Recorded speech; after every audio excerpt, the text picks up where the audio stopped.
I'd now like to introduce my friend, neighbor, and colleague, Jonathan Patz.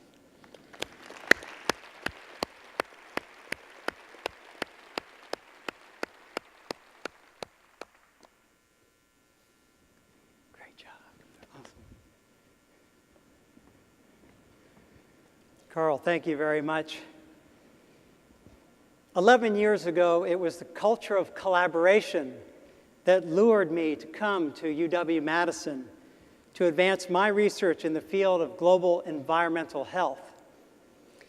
In this 21st century, more and more our challenges are complex, with interconnected root issues at their core. These are deep roots, such as poverty, environmental degradation, climate instability, gender inequity, poorly planned cities, overpopulation, and misguided economic metrics. The Global Health Institute that I direct embraces the complexity of these interlinked determinants of illness and well-being. Why? Because we sit within the UW-Madison, and to my knowledge, nowhere else on earth are so many world-class schools, colleges, and institutes collected on one campus, setting the stage to address such interdependent global health challenges of our times. It is therefore with true conviction that I believe that we can mount the most comprehensive, integrated effort to date to improve and achieve lasting solutions for the health of Wisconsin and the world. I've dedicated much of my career to examining how disrupting the Earth's climate affects human health. When I began this exploration 2 decades ago, concerns focused more on the survival of butterflies and polar bears. Our work on climate change was among the first to bring the survival of the human species into focus. Through a concerted team effort between uniquely interdisciplinary institutes like the Global Health Institute, the Nelson Institute, and more, we have found, for example, that within the next 40 years, dangerous heat waves will likely double in Atlanta and even triple in Milwaukee and New York. Air pollution will worsen with elevated temperatures, and intense rainfall events will threaten the safety of our drinking water.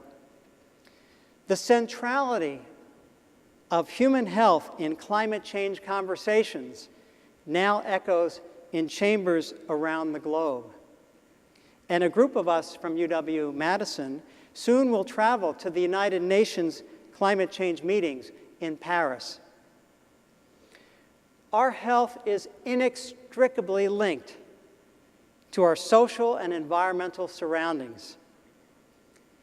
Invoking the famous Wisconsin naturalist, Aldo Leopold, and his land ethic, to have healthy people, we must have healthy places.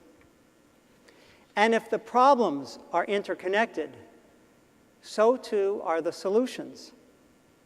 This is why the Global Health Institute is catalyzing a full campus approach to global health, an approach that promotes health for today without compromising resources for health tomorrow. For example, we are proving that interventions addressing the climate crisis offer enormous health benefits. I'd go so far as to say that achieving an equitable, clean energy society may be the greatest public health opportunity that we've had in over a century. My optimism, in part, stems from research conducted by gifted graduate students and postdocs that I've mentored. I'll share just a couple of stories. Former PhD student Sarah Olson is currently on the front line in Africa, studying the underlying ecological determinants of Ebola virus. Her work is one of the reasons why our university prioritizes the combined study of the health of animals, humans, and the environment, what some refer to as One Health. Former PhD student Maggie Grabo documented the health benefits of substituting short car trips with bike trips during the summer in Midwestern cities. More than 1,000 lives and $8 billion could be saved in our region every year by this single intervention. Dr. Jason Vargo, a former UW postdoc, now on faculty, studies unique ways to improve health and well-being through urban design. The work of these last two young scholars has spurred us to launch a new campus-wide initiative linking the university with cities.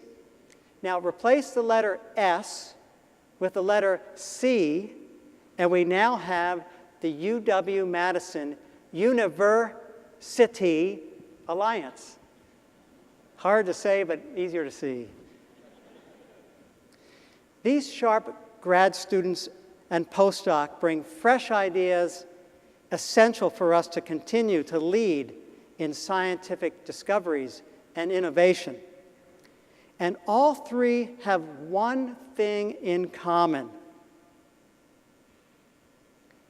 Each was initially funded by private donors, individuals committed to our mission for a healthier and more sustainable world. Without these private gifts in support of graduate studies, these students may have chosen to go elsewhere, or their innovative research projects might not have been launched at all. I would like to end by sharing advice once told to me by my father, who was a physician and professor far more accomplished than I.